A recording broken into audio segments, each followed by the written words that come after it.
नमो सिद्धाणं नमो आयर्याणं नमो उवज्जायाणं नमो लोये सव्वसा गुणं मंगलम भगवान वीरो मंगलम गौतमो गणी मंगलम कुंद कुंदाब्द्यो जैन धर्मोस्तु मंगलम सर्व मंगल मांगल्यम सर्व कल्याण कारकम प्रधानां सर्वधर्माणां जैनम जयतु शासनम जैनम जयतु शासनम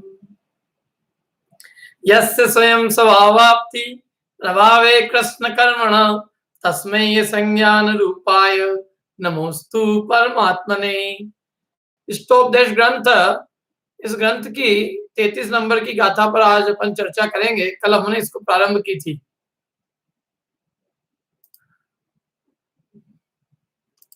33 नंबर की गाथा निकाली है इष्टोपदेश।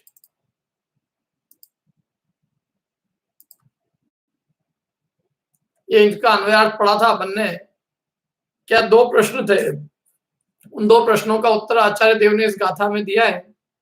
पहला प्रश्न है कि स्व और पर का भेद, आपा पराय का भेद किस उपाय से ज्ञात होता है? किस उपाय से अपने और पराय का स्वपर का भेद ज्ञात होता है? और दूसरा जो प्रश्न है वो ये है कि जो स्वपर का भेद जान लेता है तो उसको क्या लाभ होता है? माने स्वपर का भेद जानने वाले को लाभ क्या है, क्या फायदा है स्वपर का भेद जान लेंगे उससे? तो उस प्रश्न के उत्तर में आचार्य देव ने गाथा कही और सबसे पहला प्रश्न का उत्तर दिया, जो गुरु के उपदेश से अभ्यास द्वारा स्व संवेदन से, माने स्वपर का भेद किन उपायों से ज्ञात होता है? कि गुरु के उपदेश से, अभ्यास से और स्व संवेदन से स्व और पर का भेद जानता है। और जो स्व और पर का भेद जानता है उससे क्या लाभ होता है? तो उसके उत्तर में कहा कि उसे निरंतर मोक्ष का सुख अनुभव में आता है, वह निरंतर मोक्ष का सुख अनुभवता है। इस प्रकार अपन ने कल अन्वयार्थ पढ़ा था। आज इसकी हम टीका पढ़ते हैं। टीका, जो जानता है वह क्या? स्व पर का अंतर अर्थात आत्मा और पर का भेद, अर्थात जो अपने आत्मा को पर से भिन्न देखता है, जानता है, ऐसा अर्थ है। पूरे द्वादशांग का सार आचार्य देव स्वयं आगे 50वें नंबर की गाथा में कहेंगे, अंत में इसी ग्रंथ के अंदर, कि इस पूरे ग्रंथ का सार क्या है कि जीव जुदा पुद्गल जुदा, यही तत्व को सार, और बाकी जो कछु और है सब यही को विस्तार। जीव भिन्न पुद्गल भिन्न, जीव जुदा पुद्गल जुदा, यही तत्व का सार। तत्व का सार कोई है तो ये है, बाकी जो कछु और है, बाकी जो कुछ भी जिनवाणी में है वो सब इसी एक बात का विस्तार है। एक स्वपर के भेद जानने के लिए समस्त जिनवाणी है मानो। तो जो जानता है, क्या जानता है? स्व और पर का अंतर जानता है, माने अपने और पराये का भेद जानता है, आत्मा और पर का भेद जानता है। अर्थात जो अपने आत्मा को पर से भिन्न देखता है, जानता है। स्व और पर का भेद जानने पर ये जीव अपने और पर को भिन्न भिन्न जानता है। स्व और पर में जब भेद हो गया तो अपने को पर से भिन्न देखेगा ना। जब तक अभेद बुद्धि थी तब तक स्व और पर को अभिन्न देखता था। जब स्व और पर में भेद दिखाई देने लगा तो अपने आत्मा को पर से भिन्न देखता है, पर से भिन्न जानता है, ऐसा अर्थ है। समझ में आ रहा है?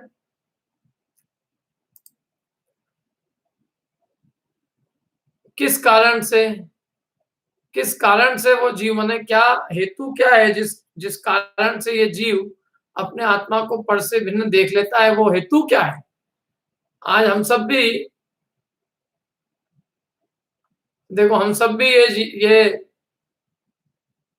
जिनवाणी का अभ्यास कर रहे हैं, पठन पाठन कर रहे हैं, लेकिन फिर भी हम और आप स्व और पर का भेद क्यों नहीं जान पा रहे हैं? आखिर स्व और पर का भेद अभी तक हमारा नहीं हुआ, अभी तक हमने स्व और पर को भिन्न भिन्न नहीं जाना। तो क्या कमी है, वो क्या कमी है जिसके कारण अब तक हमने स्व और पर को भिन्न भिन्न नहीं जाना? हमने आगम से तो जान लिया है, आगम से तो हमने स्व और पर को, स्व और पर का स्वरूप जान जान के कि ये स्व है, ये पर है, देह पर है, आत्मा से भिन्न है, ये तो हमने सब जान लिया। लेकिन फिर भी हमें स्व और पर का अनुभव कब तक नहीं कहलाता, स्व और पर के वेद विज्ञान कब तक नहीं कहलाता? बताओ। हम सबने स्व और पर का भेद जाना कि नहीं जाना? अभी अभी अपन अनेक गाथाओं में ही तो पढ़ रहे हैं स्व और पर का भेद। तो हम स्व पर का भेद जानकर भी एक कौन सी ऐसी चीज की कमी रह जाती है कि जिसके कारण ये कहा जाता है कि अब तक हमने स्व और पर को भिन्न भिन्न नहीं जाना, जब अब तक हमको स्व पर भेद विज्ञान नहीं हुआ। वो ऐसी कौन सी चीज है जिसकी कमी है अब तक? बोलिए संकेत जी।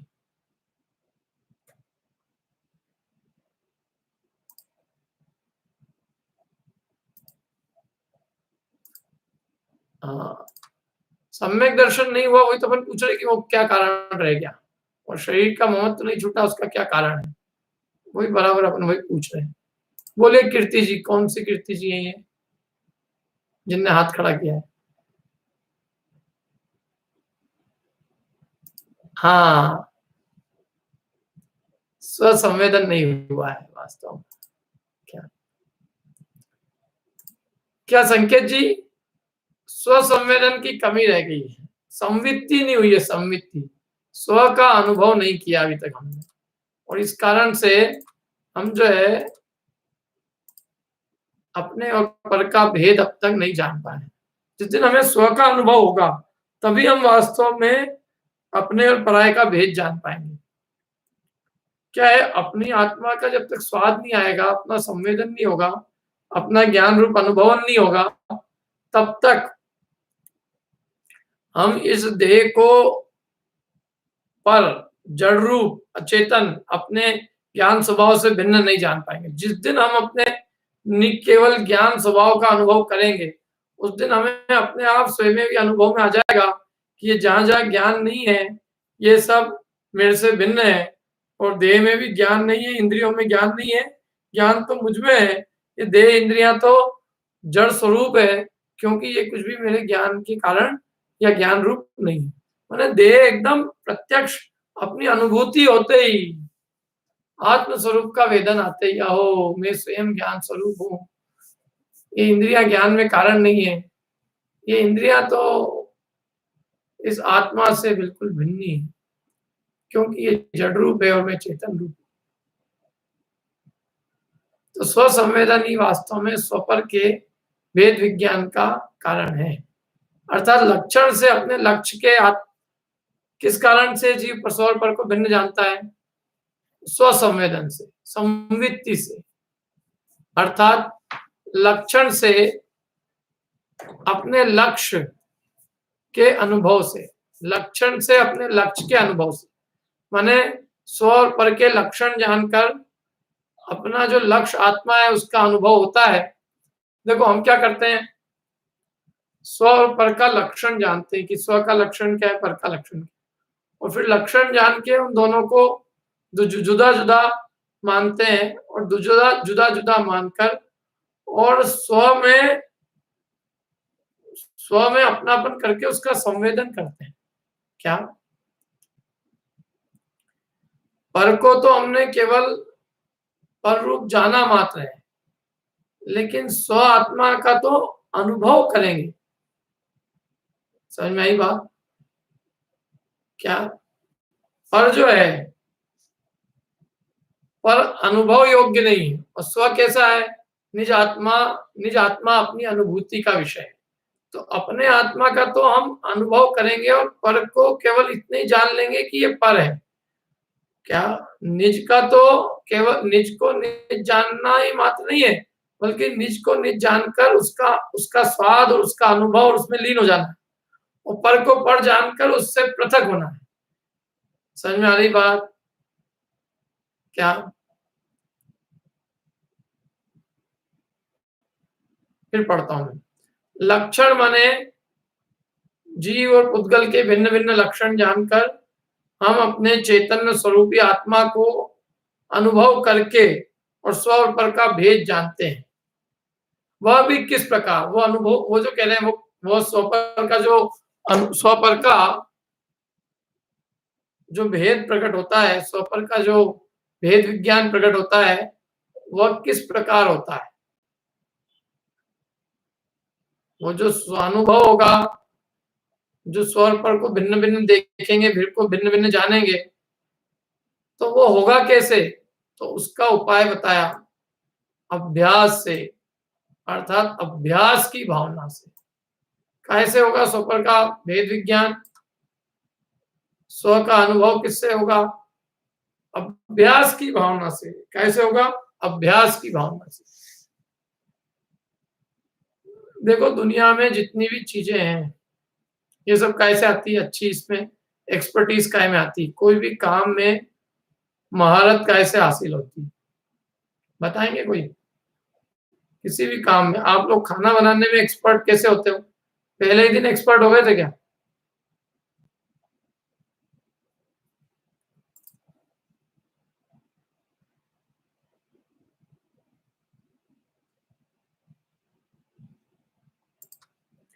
बोलिए अर्पिता जी।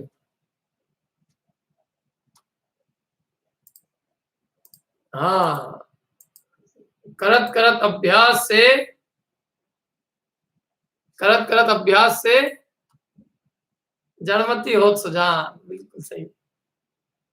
हाँ, तो ये नियम है, प्रकृति का नियम है।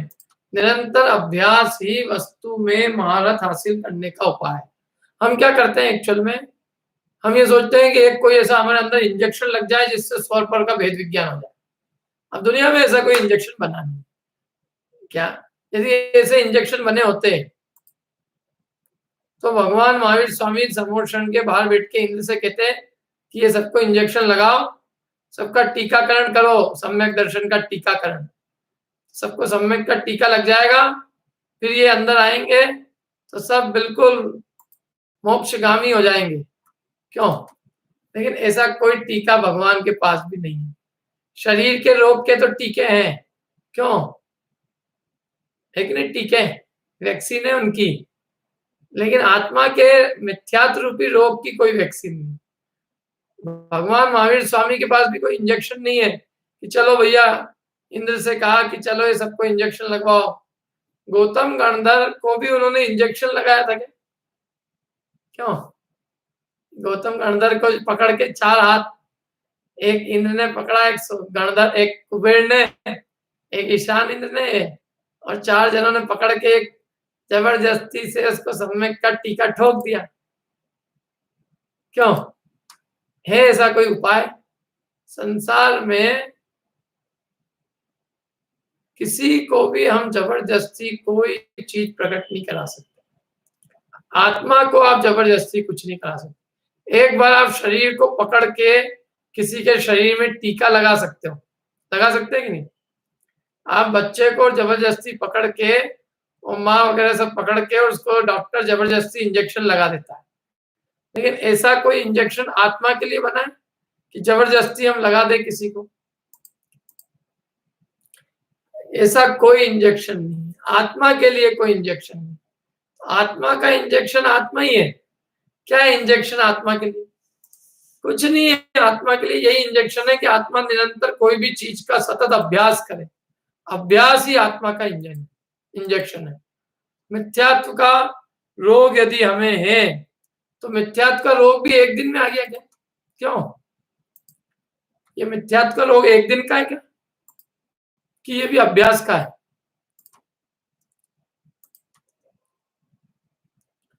मिथ्यात्व का रोग जो है, उसका भी हमको अभ्यास है कि नहीं, कई अनंत काल का। तो जैसे मिथ्यात्व रूपी रोग का अभ्यास हमको अनंत काल का है, ऐसे ही हमें तत्वाभ्यास भी अनंत काल ना सही तो हमारा तत्वाभ्यास भी निरंतर होगा, तो ही हमें सौर पर का भेद विज्ञान प्रकट होगा। कि साहब कितने दिन करना पड़ेगा ये अभ्यास? कितने दिन अभ्यास की जरूरत है? मैं तो कहता हूँ 6 महीने का ऐसा लॉकडाउन हो जाना चाहिए। कैसा लॉकडाउन? कि आदमी धर्म के अलावा और कुछ कर ही नहीं सके। क्या? भोजन के लिए उसकी कोई व्यवस्था हो जाए, एक समय भोजन मिल जाए, और बस निरंतर सुबह से शाम तक यही चर्चा चले, जीव जुदा पुद्गल जुदा, जीव जुदा पुद्गल जुदा, देह जुदा आत्म जुदा, क्या राग जुदा ज्ञान जुदा, ये निरंतर धारा प्रवाह ये बात चलती रहे 6 महीने तक यदि ये चले ना, तो अपना अनंत काल का दुख दूर हो सकता है क्या नहीं जी?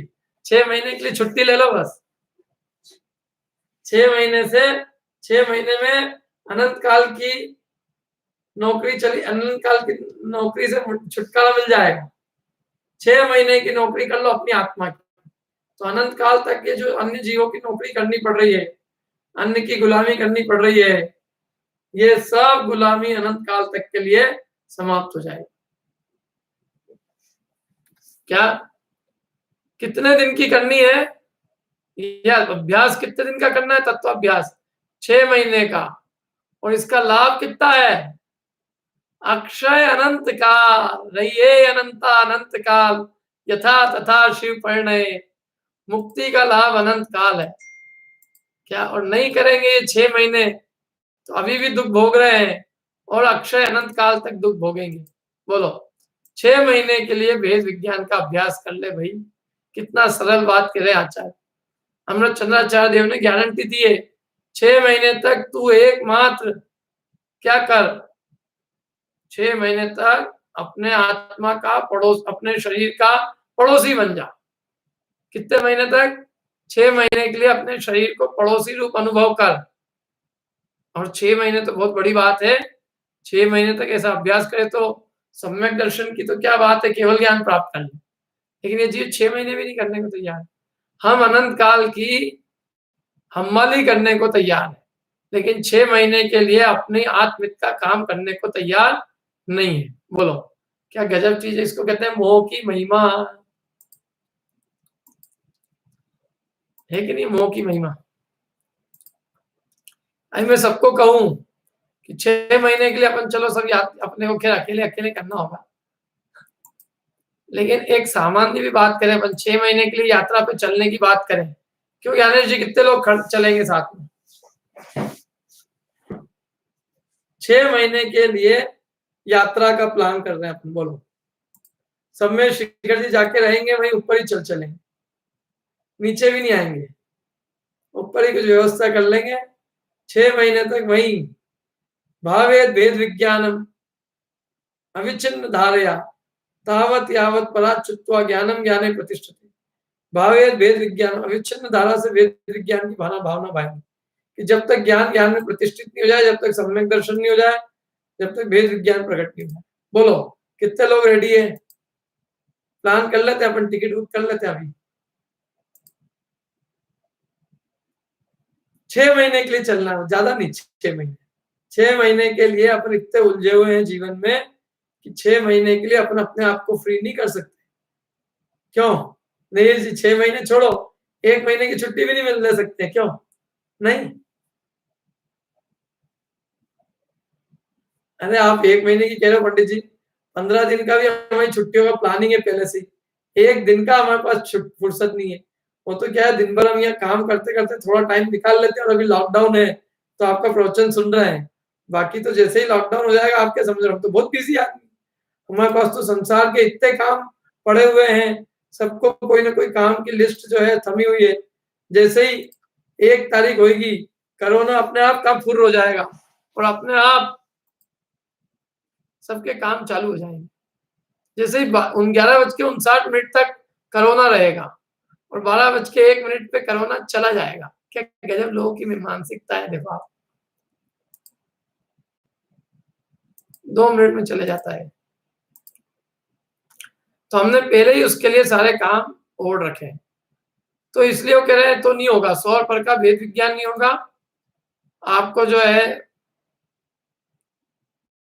अपने आत्मा की पर से भिन्न अनुभूति नहीं होगी। कब तक नहीं होगी?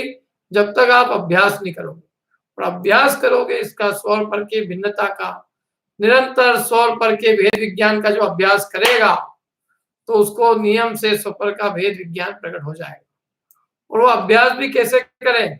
क्यों वो अभ्यास कैसे करें? अभ्यास तो बहुत सारे तरह के होते हैं, आजकल योगाभ्यास भी बहुत चल रहा है। क्या योग में भी आपको मालूम है, योग में भी कायोत्सर्ग, ध्यान, ऐसी ऐसी ऊंची ऊंची बातें बोलते हैं। मैं खुद एक बार चक्कर में पड़ गया था। बोले कायोत्सर्ग कराएंगे, ध्यान कराएंगे। तो मैंने कहा यार चलो, शरीर की भी शुद्धि हो रही है यहाँ तो, और ये आत्मा का भी कुछ करा देंगे। तो अपन चले गए।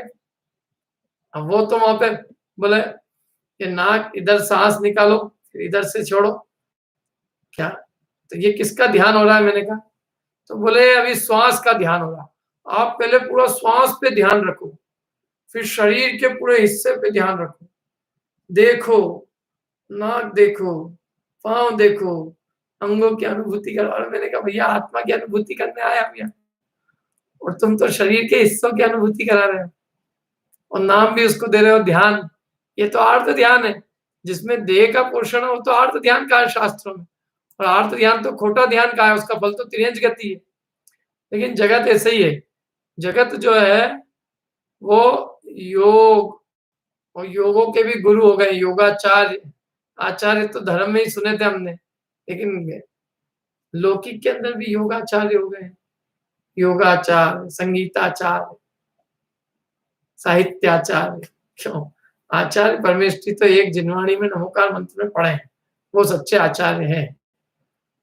तो यहाँ एक बात कही उन्होंने कि वो जो अभ्यास होगा स्वर पर का अभ्यास, वो अभ्यास भी गुरु के उपदेश से होगा। मतलब तुम ऐसे ही नहीं अपनी मर्जी से मत करना उसको, उसको योग्य गुरु के सानिध्य में करना, धर्माचार्य के पास करना। आत्मा के सुदृढ़ स्वपर का भेद विज्ञान उत्पन्न करने वाले वाक्य से होगा वो। क्या? वो जो स्वर पर का भेद विज्ञान प्रकट होगा, वो अपने आत्मा और पर का जो भेद विज्ञान उत्पन्न करने वाले वचन है, उन वचनों से होगा। और वे वचन गुरु के मुखार विंद से हमें प्राप्त होंगे, गुरु के उपदेश से प्राप्त होंगे। कोई धर्माचार्य होंगे, उनका उपदेश मिलेगा, तो उस उपदेश से हमें स्व और पर का लक्षण जानने में आएगा। और उस लक्षण को जानकर हम स्व और पर को भिन्न भिन्न जानेंगे, और स्व और पर को भिन्न भिन्न जाकर स्व की अनुभूति करेंगे, तो स्व और पर का भेद विज्ञान कहलाएगा। तो तीन बातें इन्होंने कही है। एक तो ससंवेदन करें, निरंतर तत्वाभ्यास करें, और तीसरी बात गुरु के उपदेश में माने उनकी सानिध्यता में करें। गुरु के उपदेश की क्यों जरूरत है? गुरु का सानिध्य क्यों जरूरत है? बताइए। अभ्यास की क्यों जरूरत है? गुरु के उपदेश की क्यों जरूरत है? और स्व संवेदन की क्यों जरूरत है? इन तीनों चीजों की क्यों जरूरत है?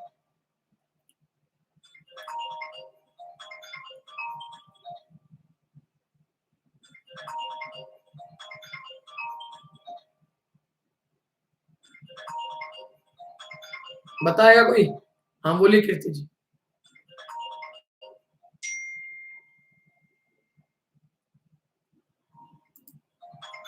हाँ, गुरु का उपदेश होगा तो गुरु के उपदेश से हमारे भटकने के अवसर नहीं रहेंगे। यदि गुरु की निकटता होगी, गुरु का सानिध्य होगा, तो हम जो है भटकेंगे नहीं। समझ में है ना?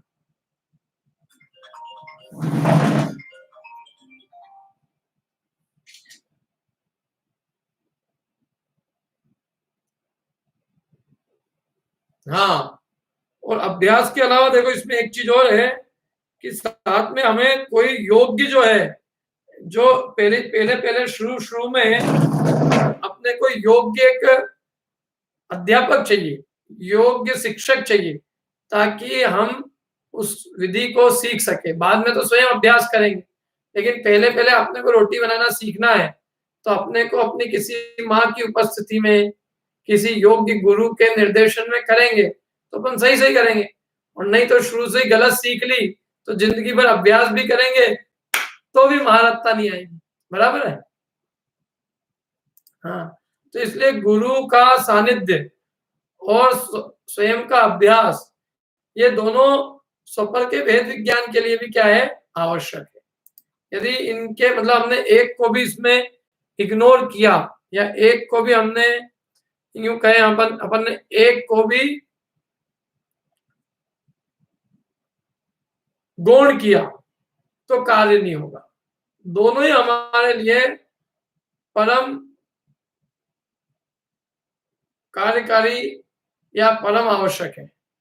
कैसे आवश्यक है कि बिना गुरु की सानिध्यता के हमें प्रारंभ में ही कौन बताएगा कि स्व और पर का स्वरूप क्या है।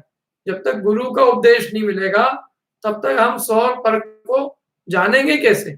हम बिना उपदेश के, हमारे ये बात कभी स्वप्न में भी, ख्याल में भी नहीं आएगी कि स्व क्या होता है और पर क्या होता है। जब गुरु का उपदेश प्राप्त होगा तो उससे हमें स्व और पर में भेद उत्पन्न करने वाले वाक्य के निमित्त से स्व और पर का भेद विज्ञान समझ में आएगा। और जो स्व और पर का भेद समझ में आएगा तो फिर हम उसका क्या करेंगे, निरंतर अभ्यास करेंगे। जो गुरु ने, जो मुनिराज ने, जो आचार्य ने हमें जो बात कही है, उस बात को हम क्या करेंगे, निरंतर उसका अपने अंदर में मनन करेंगे, निरंतर उसको अभ्यास करेंगे, निरंतर उसका विचार करेंगे, चिंतन करेंगे, और निरंतर स्व और पर को, जो उन्होंने बताया स्व और पर का स्वरूप, तो स्व और पर का स्वरूप वैसे ही क्या करेंगे, निरंतर वैसा का वैसा हम जानेंगे, वैसा का वैसा हम निरंतर देखेंगे, और निरंतर स्व और पर को भिन्न जानते देखते और स्व और पर को भिन्न भिन्न अनुभव करते हुए हम एक दिन, जिस दिन स्व का संवेदन कर लेंगे, उसी दिन हमारे अंदर स्व और पर का भेद विज्ञान प्रकट हो जाएगा। समझ में आ रही है बात? क्या कहा? 3 बातें कही फिर से। सबसे पहली चीज क्या जरूरत है बताओ, इसका सीक्वेंस क्या बनेगा?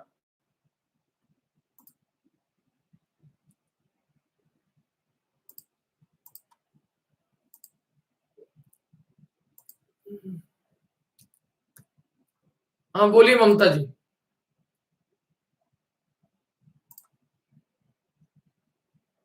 फिर हाँ हाँ, बहुत बढ़िया। गुरु का उपदेश, क्योंकि गुरु के उपदेश बिना तो अपन आगे बढ़ेंगे कैसे। सबसे पहले अपन क्या करते हैं, किसी से सीखते हैं, फिर हम उसका क्या करते हैं, अभ्यास करते हैं, और अभ्यास करते करते हम पारंगत हो जाते हैं। तो ऐसे ही यहाँ पे भी यही विधि है। सर्वप्रथम हम गुरु का उपदेश प्राप्त करके और भेद विज्ञान का अभ्यास करेंगे, और निरंतर अभ्यास करते करते जिस दिन हमें स्व संवेदन हो जाएगा उस दिन स्व और पर का भेद विज्ञान प्रकट हुआ, ये कहलाया जाएगा। बहुत बढ़िया। अब देखो आगे चलते हैं। वह उस प्रकार स्व आत्मा को पर से भिन्न अनुभव करने वाला, निरंतर अर्थात अविच्छिन्न रूप से मोक्ष सुख का अनुभव करता है। क्या कह रहे हैं? जो स्व और पर को भिन्न भिन्न अनुभवता है उसको क्या लाभ होता है, क्या मिलता है उसको, कि भैया ये मिलता है कि उसको निरंतर अविच्छिन्न रूप से मोक्ष सुख की अनुभूति होती है।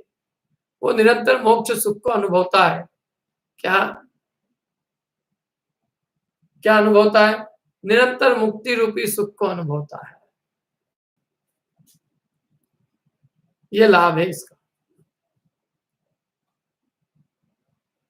स्व आत्मा को पर से भिन्न अनुभव करने वाला, निरंतर अर्थात अविच्छिन्न रूप से मोक्ष सुख का अनुभव करता है। तो कोई कहे कि पंडित जी ये तो ठीक है, मोक्ष सुख का अनुभव करता है, लेकिन इसके अलावा और क्या मिलता है? क्यों, इसके अलावा और क्या मिलता है? कोई पूछे इसके अलावा और क्या मिलता है, तो उसका पूछना ऐसे ही है। हाँ बोली कीर्ति जी। अविच्छिन्न मन निरंतर, निरंतर लगातार बिना ब्रेक पड़े। क्यों, कोई यदि मुक्ति सुख की कहें कि तुम मोक्ष सुख का निरंतर अनुभव करेगा, और फिर भी यदि वो कोई और चीज पूछता है कि इसके अलावा हमें और क्या प्राप्त होगा, तो वो ऐसे ही है कि जैसे कोई यदि अपने से पूछे कि भैया मेरे को कितने मार्क्स मिलेंगे इस परीक्षा देने की, क्या मिलेगा मेरे को, कि तेरे को 100 आउट ऑफ 100 मार्क्स मिलेंगे, 100 आउट ऑफ 100 मार्क्स मिल जाएंगे। हाँ कि 100 आउट ऑफ 100 मार्क्स मिल जाएंगे, कि वो तो मिलेगा,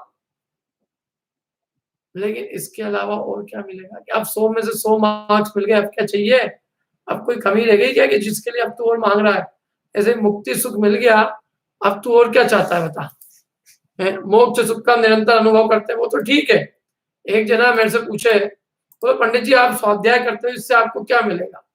मैंने कहा मोक्ष मिलेगा। नहीं मोक्ष मिलेगा वो तो ठीक है, लेकिन इसके अलावा भी और कुछ? तो मैंने कहा इसके अलावा और क्या बच गया जो और चाहिएगा? मतलब इसका मतलब ये है कि उसके हृदय में ये है कि मोक्ष सुख तो कोई चीज नहीं है, हाँ, धन पैसे की कोई और भी कुछ प्राप्ति होगी, कुछ करियर बनता हो, आपको कोई डिग्री मिलती हो, क्या आपका कोई इससे व्यापार व्यवसाय बढ़ता हो, आपको कुछ भी लौकिक कोई उपलब्धि होती हो, तो वो बताओ। आप धर्म का सेवन करोगे, उससे मोक्ष मिलेगा, तो मोक्ष तो ठीक है, वो मोक्ष-वोक्ष तो जो मिलेगा सो मिलेगा, लेकिन अभी क्या मिलेगा? तो जो व्यक्ति को अभी माने वर्तमान में उसको ये चाहिए कि भाई मेरे को तो अभी वर्तमान में विषय सुख चाहिए, तो आचार्य देव कहते हैं कि ऐसा जीव मोक्ष सुख को जानते ही नहीं। अरे मुक्ति सुख का अनुभव जहाँ हो रहा है, उसके अलावा और क्या पूछना है? क्या?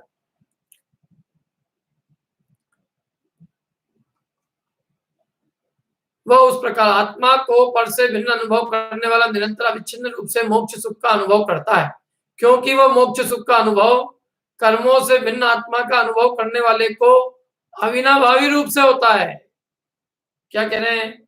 मोक्ष सुख का अनुभव किसको अविनाभाव रूप से होगा? अविनाभाव मतलब नियम से होना, उसका नाम अविनाभाव, जिसके बिना जो न हो वो अविनाभाव है। तो जो कर्मों से भिन्न आत्मा का अनुभव करेगा उसको नियम से मोक्ष सुख का अनुभव होगा, क्योंकि मोक्ष सुख की अनुभूति बिना कर्मों से भिन्न आत्मा का अनुभव नहीं होता। या यूं कहे कर्मों से भिन्न आत्मा की अनुभूति किए बिना मोक्ष सुख का अनुभव नहीं होता। इसलिए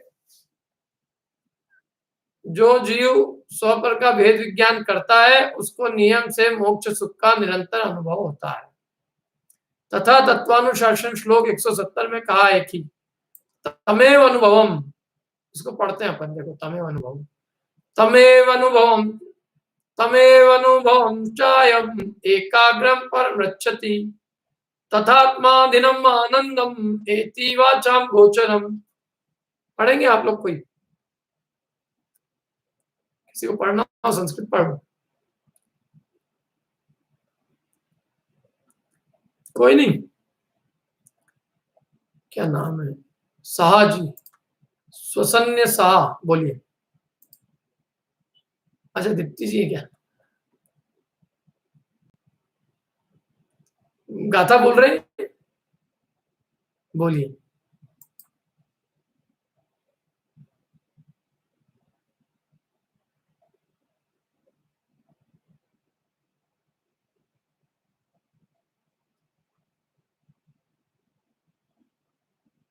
देखो क्या है, तमेव अनुभवं चायम एकाग्रम परमृच्छति तथात्मादिनम मेति वाचाम गोचरम।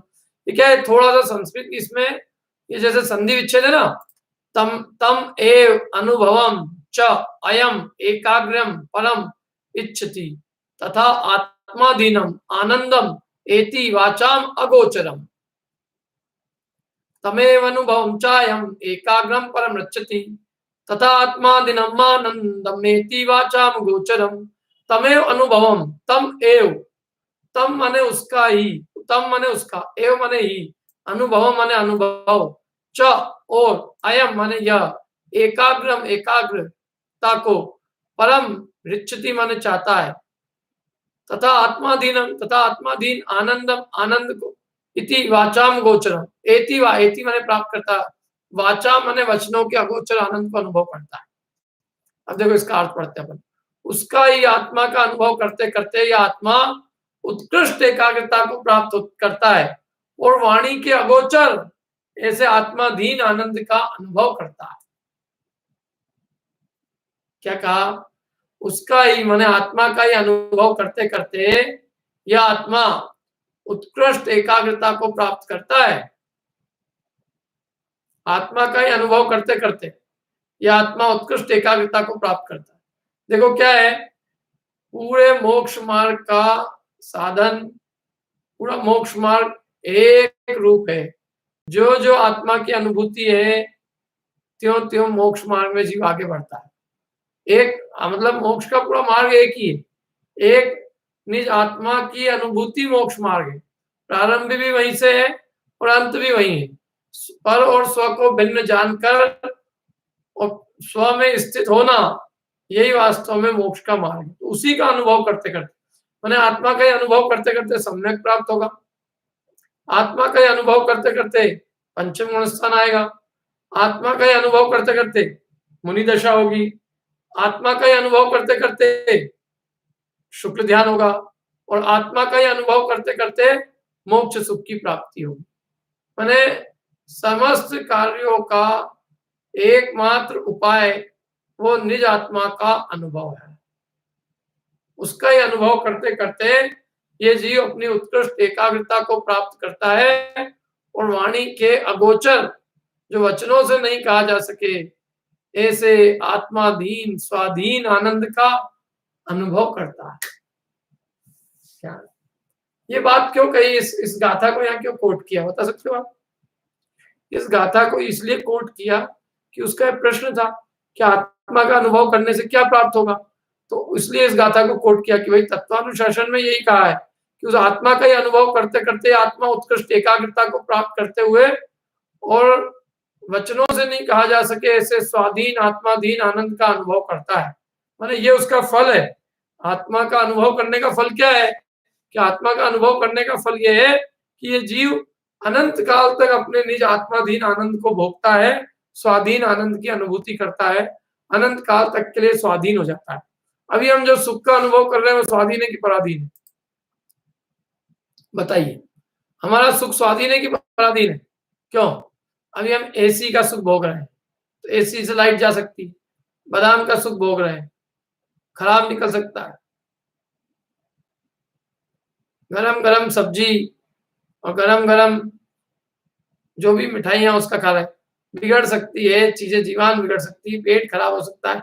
वस्तु होनी चाहिए, कितनी पराधीनता है एक चीज को खाने के लिए, कितनी पराधीनता है। क्यों? जो लोग अभी बना रहे होंगे उनको मालूम होगा एक चीज कमी रह जाए, सब चीज थी घर में और नमक खत्म हो गया, और अब लॉकडाउन में नमक कहां से लाए? सब चीज थी, साउथ इंडियन डिश बना रहे थे, पता चला नारियल ही नहीं, प्लानिंग फेल। क्या ये सुख तो ऐसे ही है?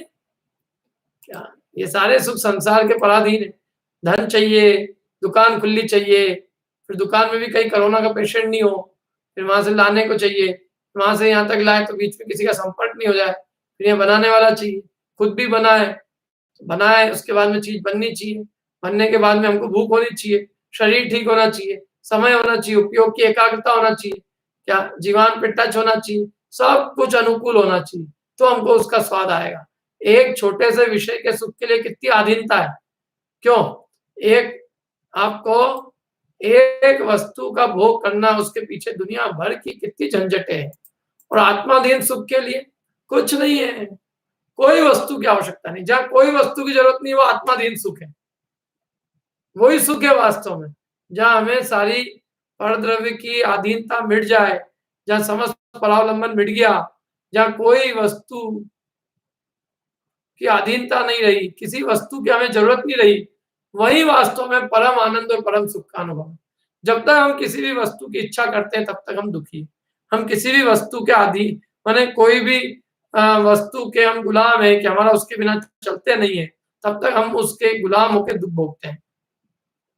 और जिस दिन हमारे अंदर में अनुभूति हो जाएगी, आज मेरे को दुनिया में कोई रोक नहीं सकता, आज मुझे दुनिया में किसी परद्रव्य की जरूरत नहीं है, तो मैं कहता हूँ उसी दिन हमारा मोक्ष हो गया। बताओ कितना आनंद का मार्ग है। स्वाधीनता आनंद है कि पराधीनता आनंद? नौकरी वाला आनंद में बोलो, बोले साहब मेरी जो है ना भारत के प्रधानमंत्री मोदी जी की पीए की नौकरी है। तो प्रधानमंत्री की नौकरी, नौकरी तो नौकरी है, चाहे बिल गेट्स की हो, चाहे ट्रम्प की हो, चाहे मोदी की हो, नौकरी तो नौकरी है ना भैया। नौकरी में सुख के साथ, पराधीनता में सुख के साथ, सुख तो स्वाधीनता में। ठीक है, अभी इसमें कोई